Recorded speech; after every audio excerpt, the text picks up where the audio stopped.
So finally, kaka-vlog ko lang din sa partner niya na kumuha sa kanya from Saudi papunta dito sa Dubai. So ngayon, nandito na si Miss Nurbaya. So guys, hindi ko rin kasi nasundo si Miss Nurbaya. I think medyo nagmadali. Gabing-gabi na rin po yung dating nyo, no? So kamusta naman po ang Dubai? Mabuti naman, sir. Mabuti naman po, maayos. So finally, nandito na po kayo. So, syempre, isa sa mga pinakamasarap na feeling is magkasama kayo ng partner nyo, di ba? First time nyo po ba nagkasama? Hindi po, magkasama na po kami sa Saudi. Sa Saudi? Nauna po siya. Sinulog po ako. Okay, pero first time nyo mag-live-in? Apo, sir. Oh, mashallah. Okay, so syempre hindi natin patagalin. Patanungin muna natin si Mr. Baya kung kamusta po dun sa immigration. Hinatid po pa kayo ng amo nyo? Hindi, sir. Hindi. Talagang pinayagan kayong pumunta dito. Sila ate po yung naghatid sa akin, mga kasama ko. Sa Taif, sir. Pero ano naman, hindi naman sila pwedeng pumasok doon sa airport. Oo, kasi yung Taif ng immigration, hindi kagaya ng Jeddah po. So sobrang smooth lang din po na nangyari sa inyo. Sobrang dali lang po, no? May tanong po sa immigration? Wala po, sir. Sobrang dali. Ano po ang pinakatanong sa immigration? Dito po, sir? Hindi, sa Saudi po. Yung ticket ko po, binili ng amo ko, pero may stopover po ako ng Dubai, hindi ko na po yun sinakyan. Mashallah, yun yung pinakamaganda kasi pag may stopover talaga, so parang hindi masayang ang ticket, babaan na lang, as long as may visa ka, okay yun. Okay. At also sa Dubai, kinabahan po ba kayo pagbaba nyo? Hindi. So pagkuha ng luggage, sobrang dali lang din po. Paano po yung ginawa nyo yung nakuha yung luggage? Kasi sa Terminal 2 po ako bumaba. Tanong lang po ako saan ko kunin yung luggage ko. Sabi nila sa Terminal 3 po. So pumunta pa po kayong Terminal 3 para kuhanin. Kinuha ko yung luggage ko doon. Ganun lang po, sobrang dali lang po. Namimiss nyo po bang, sorry, may ano po ba? May dadaan yata. Namimiss nyo po ba ang Saudi Arabia? 4 na taon na ako. Kasi hanggang ngayon nakasuot pa kayo ng abaya. Nahihiya pa.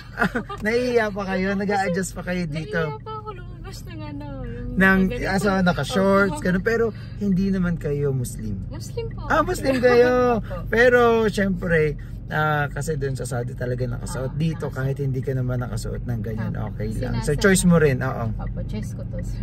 Choice mo lang talaga. Isang buwan. So yun, kasi yung nakasanayan. Sa Pilipinas po ba nakaganyan din kayo? Hindi po, sir. Hindi talagang sa Saudi lang. 4 na taon na ako nakaganito sa Saudi, sir. Kaya nahihiya pa ako. So sa 4 years po na yun, nakauwi na kayo ng Pilipinas, hindi pa? Ay talaga po. Kaya parang so for sure magaling mag-Arabic si ate. So ate, okay lang bang trial lang or sample lang, batiin mo naman yung mga manonood natin in Arabic. Hi, kayfkom, Anur, dalhin na mawajud Dubai. Mashallah. Ano ba yung sabihin nun? Ay, kamusta kayo? Ako nandito na po ako sa Dubai. Mashallah. Yun talaga yung mga advantage sa mga nag-work doon sa Saudi Arabia. Kasi talaga mag-a-adjust kayo na mag-Arabic. Bakit po kayo nag-Arabic doon? Sa Arabic po salita namin kasama mga amo po. Hindi sila nag-a-adjust. At ito po yung kanyang partner. Ayan, finally, magkasama silang dalawa. Nakakatawa naman po. So kuya, ano pakiramdam na magkasama na kayo ni ate? Masaya. At papasok na si kuya. So, iniiwan niyo mag-isa. Nakalipat na rin kayo ng bahay. Magkasama na kayo, diba? So, sobrang saya. So, papasok po. May car lift po kayo? Wala, metro lang. Metro lang po kayo. Okay, so daan na po namin kayo sa metro. Gusto nyo? Pag natin, daan ko na sa metro si kuya para hindi naman magmadali. Kasi malapit lang din naman sa metro po yung work nyo, no? Mashallah. Legal po kayo sa Pilipinas? Apo, sa amin. Sa inyo po? Ay, kay kuya po. Kay kuya, legal naman po kayo? Legal naman. Okay. So sige po, hindi na natin pasok kayo dito kuya sa loob kasi masyadong mainit dyan. Iasag na lang po natin. So, ayan, kasi mainit talaga sa labas. Kainitan pa po ngayon sa labas. Pero soon magiging malamig na rin po. Nararamdaman niyo na po ba kuya? Sige lang kuya kasi medyo na lost red yung gilid kaya ganyan. So kamusta naman kuya yung pagsasama niyong dalawa? Ayos naman. Parang excited si kuya, masaya. So 4 years pa lang pala si ate dun sa Saudi Arabia. Ilang years na kayo magjowa? May 2 years. Oh, grabe. Nakailang jowa po kayo sa Saudi? Siya. Talagang tinanong. Si ate kasi 4 years. Sa first 2 years na rin po. Oo, meron. Pero online naman. Online. Si Kuya talaga yung nagwagi. So Kuya, hindi rin kayo nakasundo sa airport? Hindi rin. Yung kapatid ko po, yung kinuha niyo, sir. Yung galing yung Singapore. kapatid niya nandito rin. Yung kapatid ko. Oo, Yung galing Singapore, sir, na kinuha mo rin.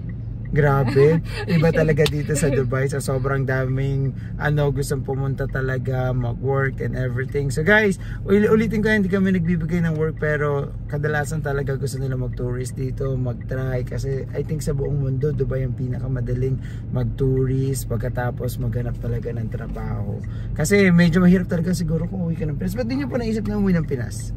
Ay, wala po. Mahirap doon sa Saan po kayo sa Pilipinas? Sa Mindanao po. Mindanao din po kayo. Si Kuya kababayan ko pa pala to, taga doon pa pala to sa sa Cabiao, as in, kuwan lang din, barangay lang din yung namin, at kung saan siya nag-aral, doon din ako nag-aral. Kaya ang akala ko magiging kami. Joke! Joke lang. Tinadhana, joke. Hindi, nakakatawa lang. Pagkatapos, so sa sobrang dali, for sure susunod may mga kukunin pa kayo niyan, at madami mga kaibigan na gusto pumunta dito, no? I think sa Saudi Arabia talagang yung kasama ko doon, pagkatapos doon ng kontrata. Oo, kasi wala kayong life doon sa Saudi Arabia kayo? Ay, mahigpit naman kasi. Ano po pinaka-work niyo doon? Nag-assist po ako sa makeup artist na. Sa amo ko po. Masyal, so nag-makeup din kayo, ganun? Hindi po ako umawak kasi katulong po yung yung ikama ko, yung ID ko. Oo, yung ID po mo. yung magtrabaho doon. Pero hindi ka, kadama po? Kadama is katulong, pero hindi yun yung ginagawa niyo mismo? Hindi po. Nasa sa salon kami. Every Friday lang po kami pumapasok. Kasi bawal po kami makikita doon. Oo, kasi bawal talaga yun. Iba yung pinirma mong contract sa pinagtrabaho mo dito. Pero for me, that's better. Hindi naman sa sinasabi ko dun sa contract, better na hindi kadama yung ginawa sa'yo, na mas better yung work. Kasi yung iba ang nangyayari, pinirmahan, kunyari mo doon sa salon, pero pagdating, kadama pala. Di ba? Pagdating, so mas mahirap yun. Pero si ate, welcome po sa Dubai. Baligtad, mas okay yung ganun po, no? At least light lang yung trabaho nyo. Nakagala na po ba kayo sa Dubai? Nung nakarang araw at kahapon po, ginala ko ng mga pinsan ko. Andito yung mga pinsan mas madami ka kamag-anak kaysa sa kanya. Wala na. Oo, wala itong kamag-anak, pero nakatawa naman. Dito wala at mga pinsan ko, marami dito. Ayun naman pala. So, ano po yung plan nyo ngayon dito sa UAE na nandito na kayo? Maghanap ng trabaho, sir. Okay. So yun na, sir, si Kuya. So si Kuya kasi, kaya pala pinilit din kayong kuhanin, mag-isa lang siya. Wala palang syempre masarap din yung may katuwang sa buhay. Di ba Kuya? So okay naman na. Na target lock na.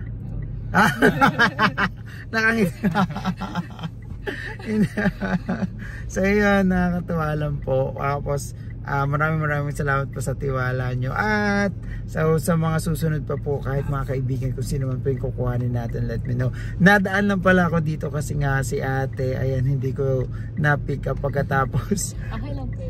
Nakakatawa lang din na ayan, nakita ko silang dalawa na magkasama na. Mukhang pagod na pagod po si Kuya at hindi mo ka nakatulog ha. Mukhang gising niya lang. Kala ko napuyat kayo kami Gising niya lang, sir. Late na rin kayo na kasi late na rin yung uwi niya. Day off niya kahapon, sir. Friday. Day off. Ano ba ginawa niya na day off niya? Talagang kwentuhan ito. Iniwan ko siya, gumala ako. Ay, hindi ba't di po siya kasama? Ayaw niya, sir. Ayaw niya? Pagod. Okay. So sige, mainit nga talaga, pero pag nagtaglamig yan, ang sarap gumala, ang sarap tumambay sa labas. Okay guys, so yun lang po. Maraming po salamat po, Miss Nurbaya, at sana mas maging okay kayo dito sa UAE together with Kuya. So sana may forever. Ay, walang hiwalayan, okay? Kasi sa Dubai, once you're in Dubai, alam ni Kuya, nauna siya. Pag nasa Dubai ka, single ka. Kahit na yan, hindi, pero at least nandito ka, so mas okay. Kasi pag LDR, hindi ako masyado naniwala sa LDR, no? Lalo na pag mga kayo, mga OFW tayo, parang syempre nahanap din ang katawan mo, pagod ka after pagod. Di ba si Kuya? Ay, di mabait yan. Mabait ba yan? Hindi taga-Cabiao, mga taga-Nueva Ecija. Mabait, di ba Kuya? Mashallah. Sige po, thank you po. Bye-bye.